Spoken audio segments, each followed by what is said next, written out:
All right, we're back for another episode of What Has Lindsay Gotten Herself Into?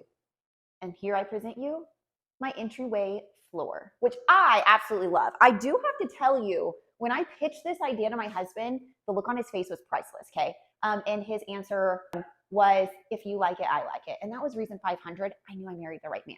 Okay, so anyways, going on from that, I wanted to talk about angles. Math, not my strong point, okay? Angles, terrible. My mind, when it's like thinks angles, it freezes up. That's it. That's all I got. It stops working.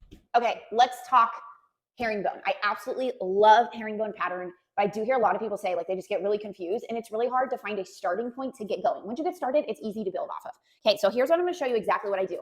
You're going to think of this as a teepee, right? Okay, this is my teepee right here. Basically, it's just one big teepee or an arrow. If you draw a line directly down the center, that's going to be your starting point. You're just going to lay in teepee after teepee after teepee. Do it in a row so you have a starting point.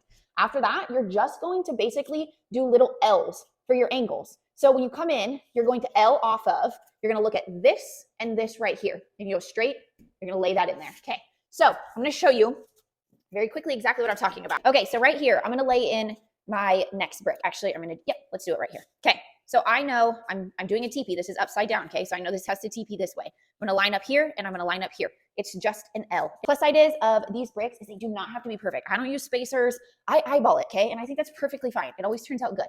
All right, gonna go in with my teepee. I'm going off of this angle. This brick's actually a little bit short. That's okay. Going off of this angle and this angle, making an L. When you get done, you're basically just gonna have rows of teepees and it comes out looking so good. Okay, so this is your reminder that just because something is hard and it's not your gig, in my case, math, angles, whatever it is, doesn't mean that you can't have what you want. I'm still gonna have this beautiful floor.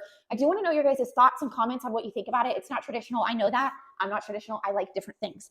I'm going to go in with a white grout over it and then I will seal it so I can clean it. It'll be super cute. I wanted a really big statement whenever you walked in my front door. Something just with character, and I thought that this would be a perfect way to do it. I'm also doing my backsplash with the brick, and I thought it would tie in with the kitchen. So let me know your comments on this. If you have it, I want to know like what your thoughts are. I have had this floor in the past. I loved it. I thought it was easy enough to clean, but I'm curious what your guys' thoughts are on it. Drop me comments in my comment section and let me know what your thoughts are.